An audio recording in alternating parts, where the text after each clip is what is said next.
Hey everyone, this is Kenji. I'm at my restaurant Wursthall. We're closed right now, but we're still doing, those free meal boxes.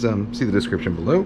But tonight I'm going to cook some eggplant, Sichuan-Style eggplant, and I know that some people are going to say, hey, didn't Chef Wang just do that? And yes, he did. But I have been planning this for a while because I had these eggplants that my wife picked up from the farmer's market. But we're going to do them a little different from how he does it, although the common theme is that I also don't have dobanjiang. So the dish we're making, by the way, is fish fragrant eggplant. It's a Sichuan, sort of classic Sichuan dish. It's called fish fragrant not because it has fish, but because it uses the sort of sweet and sour flavor base that many fish dishes would have. So it's called fish fragrant eggplant, which I think is Xiang Chi, yeah, I don't know, Jieji, Xiang, I don't know, my Chinese is even worse than my Spanish or my German. So actually the way Wang Gang did it was he did that roll cut that I showed you in that other video I had, that I did for my carrots on that skillet chicken, that French chicken recipe. But I'm just gonna cut them into batons instead, because I kind of prefer this shape. So these are Japanese eggplants, by the way, so they're a little bit slimmer than your Italian eggplant, not quite as skinny as Chinese eggplant, but honestly any eggplant will work. You just want to make sure that it's nice and tender. So the traditional way to make this is to deep fry the eggplant before you then subsequently stir fry it. But the way I'm going to do it is by, and the goal of deep frying, by the way, is to soften the eggplant. So eggplants are kind of like big sponges, and they have a lot of space inside them. So as you start to, a lot of air in them. So as you start to cook, they really sort of absorb a ton of oil, and it makes it difficult to cook them because they break down, they absorb all the oil, and they start sticking to the pan because all that oil is no longer slicking the surface of the pan. So a lot of times what you want to do with eggplant before you cook it is, well, you treat it in various ways before you cook it. So that could be, what the Italians do is they'll salt it, and then press it so that squeezes out the excess moisture and it kind of flattens them. That works really well. You can also, so in this recipe, traditionally you would deep fry it until the excess moisture is gone and the eggplant really softens and has started to absorb some oil. And that way, when you subsequently stir fry it, it doesn't stick to everything, it doesn't just suck everything up. What I'm doing is, so I've tested this a bunch of different ways. What I'm doing is I'm brining it. So it looks like, it seems counterintuitive that soaking an eggplant in water would actually remove water content, but so long as it's salty enough, the osmotic pressure will actually pull water out of the eggplant. So osmotic pressure is like, it's the tendency of water to move from one side of a membrane, in this case the cell wall, to the side with the lower solute concentration, to move from the side with lower solute concentration to the side with higher solute concentration. In this case, the solute is salt, and the liquid is water.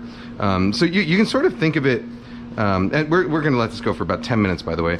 The way I like to think of it is sort of like if you're at a fancy wedding and there's an indoor space and an outdoor space, and both of them have a bar, so let's say both of them have a bar, so you have about an equal number of people on both sides, and then people are kind of milling in and out between the spaces, and that's what diffusion is. That's sort of the natural movement of liquid across a membrane, that's diffusion. But say suddenly the bar inside runs out of booze. Now everybody, so there's a much higher concentration of alcohol outside, so everybody's going to start moving outside. Not everybody, there's still some people who might hang around inside, but most people are going to start moving outside. Now suddenly the inside bar gets restocked again, then the outside bar runs out of booze. Now everyone's going to start moving back to the inside. So in this case, the alcohol is the solute, and the dissolved thing. Is that the solute or the solvent? I can't remember. Whatever. It's the thing that has higher concentration, and the people are like the water. Except in that case, I guess it's pure pressure as opposed to osmotic pressure. Anyhow, we got our eggplant going. So that salt water, I used about a 1/4 cup of salt per quart of water. I just eyeballed it, but about a 1/4 cup of kosher salt per quart of water. And then you soak the eggplant in there. This paper towel I put on top, you can use a clean kitchen towel also. I put it on top there just to keep the eggplant submerged. Now for the other ingredients, we can go to the sauce. So the sauce is going to be a little bit of Shaoxing wine, a couple tablespoons. couple teaspoons of dark. You can use dark or light. I'm just using dark because that's what I had here. A couple teaspoons of soy sauce. And then this Xiang vinegar. So you can use Xiang vinegar, you can use black vinegar. If you can't find either, you can use balsamic vinegar, so like kind of cheap supermarket, no, not the super fancy stuff, but kind of cheap supermarket balsamic vinegar. And then you can, if you have stock, you can use it. I don't, so I'm just going to use some water here. Actually, you know what? First, I'm going to add a little bit of cornstarch to this mix. When you're adding cornstarch to things, you usually want to do it when there's a low volume of stuff. Actually, you know what? So what happens is if you try and put cornstarch when there's too much liquid, the cornstarch clumps up and it's sort of like the outer layer is kind of gelatinized before the inside dries up, and so you end up with kind of solid clumps of cornstarch with dry cornstarch in the middle, which is not what you want. So actually, you know what? We'll just keep this cornstarch slurry separate from the rest, and we'll add it as we go. So there's that. So the other ingredients I would use, so if I was making this from scratch, I would get chilies, fresh chilies, and pickle them, but I happen to have some of Sous Chef Eric's fermented Fresno chilies, so we're going to use those. We're also going to use some garlic. Got 3 cloves of garlic and some ginger, which I'm going to just smash up in here. So the garlic, let's pound it a few times so we can get the skin off. Mortar and pestle, one of my favorite tools, by the way. I use it, so in a lot of sort of Chinese stir fries, you will have a combination of garlic and ginger, or garlic and chilies, or ginger and chilies, or scallions, or whatever.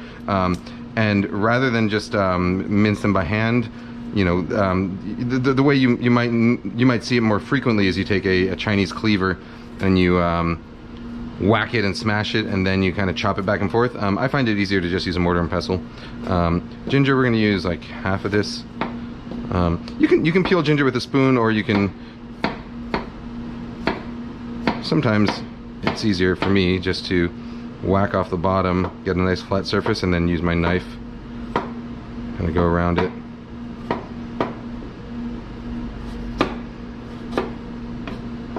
Alright, got a good chunk of ginger there, so we're going to slice this up. You want to slice it perpendicular to the grain, so the grain kind of runs lengthwise down the rhizome. Ginger's a rhizome, runs lengthwise down it, and you want to cut kind of perpendicular to that so that you're shortening the grains, and then when you smash it, it's easier to grind then.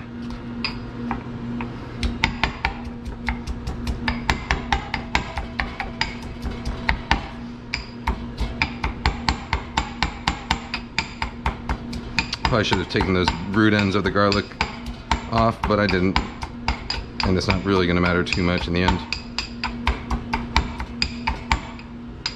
Where's the oh, salt's right here. Teeny pinch of salt will help. I'm not going to go too fine with this. So, you know, a mortar and pestle, you can get it all the way down to like a paste, which is sort of what you would do if you're making, like, say, a curry, you know, either an Indian curry or a Pakistani curry or even a Thai curry. I'm just going to let this stay kind of rough right now because I don't mind having, in a dish like this, a stir fry, I don't mind having a little bit of the bigger chunks left in the finished dish. There you go. I find that much easier than chopping garlic by hand. I have these sprouting garlic chives, which I'm just going to use because I had them. I think I used them in some video. I can't remember which one. They've been in my fridge now for a couple weeks, and they are still totally fine. I love these things because you buy them in like big packs from the Chinese market, and then they just last a long time. So I'm gonna get my aromatics there. We're gonna be doing some chilies here. How much chilies? Let's say that many chilies. And finally, these are Tokyo negi, which I've also had for a long time in my fridge. How am I going to do these? I think I'm just going to cut them on a little bias here. The whites. If I had the greens, I would. Actually, with Tokyo negi, they're kind of a hardier green onions, so I would probably thin slice them also. With regular scallions, I would probably just cut the greens into kind of 1-inch segments or so, and then finely chop the whites. All right, how much time has it been? Has it been about 10 minutes yet? I guess we can check, huh? We can check. All right, it's been probably about 10 minutes since those eggplants went in. It doesn't have to be a full 10 minutes, but that's about how long you want it to go. So yeah, the testing I did, I tried it a bunch of different ways. I tried it in a microwave. I tried it, purging the eggplants I'm talking about, getting rid of that excess moisture. I tried it in a microwave. I tried it the traditional deep fried way. I tried just salting and pressing, and I tried steaming, which does work also. But I found that the easiest way is to just soak them in salt water. By the time you've prepped all your other ingredients, the eggplants have soaked enough that they've lost some moisture and you're ready to go. Oh, the other ingredient that goes into this typically is doubanjiang. So it's like it's a fermented broad bean and chili paste. But I don't have it. I don't know where mine went. I know I have a bunch of it somewhere, but it's either at home or somewhere hiding in the restaurant. So instead, I'm just going to use some bean sauce. So this is fermented black beans, and it won't be quite as spicy and it won't have quite that funkiness, but it'll work fine. If you don't have it, you can also use like miso. Any kind of fermented soybean product will work. Black beans, miso. It won't be the perfect flavor profile, the one that is sort of expected, but it'll still be tasty. All right, so we're gonna take these out. We're gonna drain them, and I didn't weigh it before to show you, but I found that the eggplants, I can't remember off the top of my head, but I think it's somewhere around, they lose around 10% of their weight or so when you salt them, put them in salted water like that for 10 minutes. Just gonna press them a little bit with paper towels, squeeze out some of that excess moisture. And now we're gonna fry them. Moderate heat here, not super hot. We're gonna kind of let them char.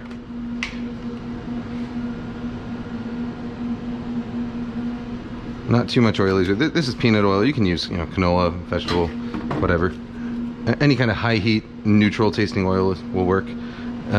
So again, like with the traditional recipe, you would deep fry these for about 3 minutes at a relatively low temperature, maybe like 325 degrees, 300 degrees, until they get like a kind of golden brown color on the exterior, and they're nice and soft. But we're not going to deep fry them. We're just going to shallow fry them here, and we're going to go relatively slowly. So this will probably take, actually, you know what, I'm going to do this the messy way. Just going to dump them in and kind of stir fry them over low temperature.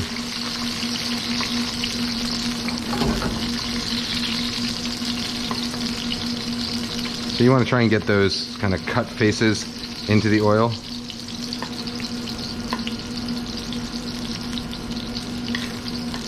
Now let's do like a zoomed in, extra fast take of this. Ready?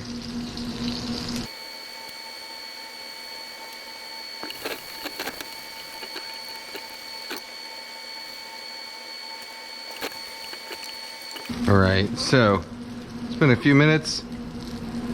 Just gonna pull them out. Oh, I forgot to mention the main reason I don't typically deep fry the eggplants is just because I don't want to deal with the hassle of disposing of, or draining and reusing and storing, like a quart or two of peanut oil. So I find it easier just to use a little bit of oil. I'm gonna save that oil so that we can use it for another dish I'm making later. So you saw the eggplant ended up absorbing like probably a few tablespoons of oil. So that's the garlic and ginger. So yeah, meaning normally when you stir fry things, a lot of dishes require extremely high heat and a really high, really powerful wok burner. This one doesn't. This dish is like it's fine. You can do it. It's kind of more home style. You can do it on a home burner just fine. Oh, add a little bit more oil, and it's not going to hurt things.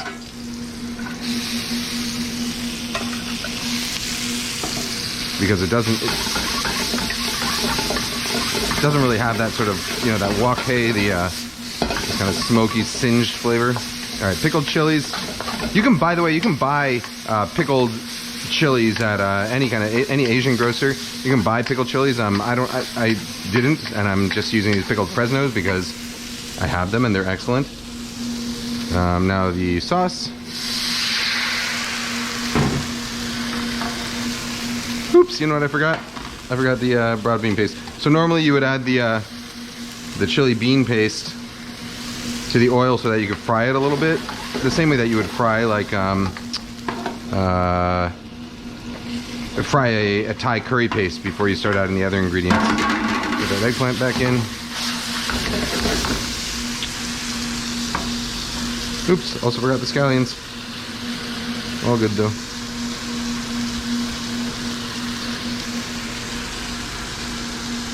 I'm gonna rough chop some cilantro here for the end.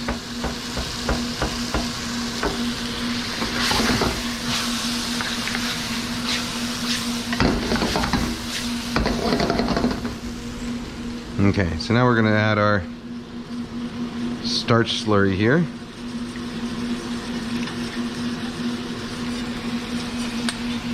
A little bit of it first, and sort of judge the texture. And if it needs more, we'll add a little more. A little too thick. We're gonna add a little water.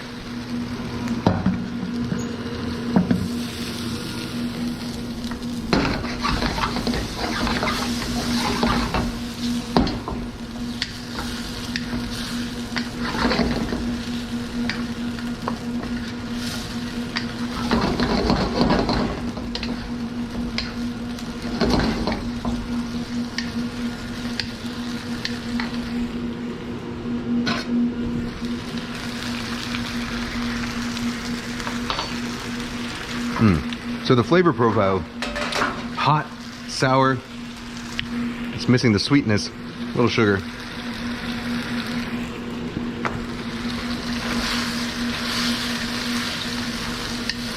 Hot, sour, and sweet is what it should be. And that looks like it's about, taste it one more time. Yeah. All right, so finish it with a handful of cilantro.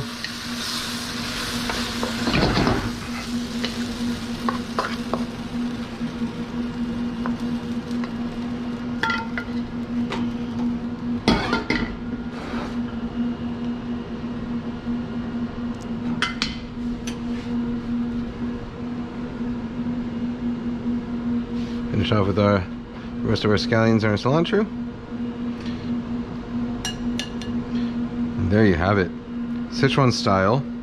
You know what? Let's sprinkle a few more of Sous Chef Eric's pickled chilies on top here, just because I love them so.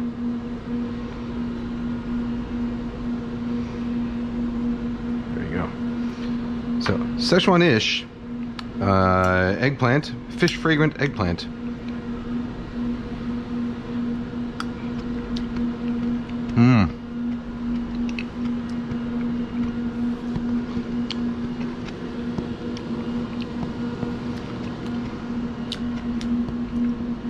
Hot, sour, and sweet. And that eggplant, you know, eggplant has a kind of natural smokiness to it that really comes out in this dish.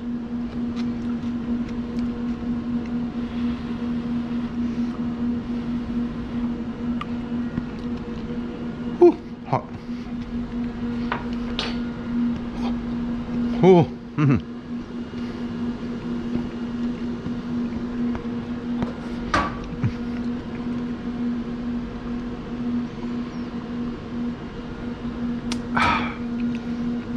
All right.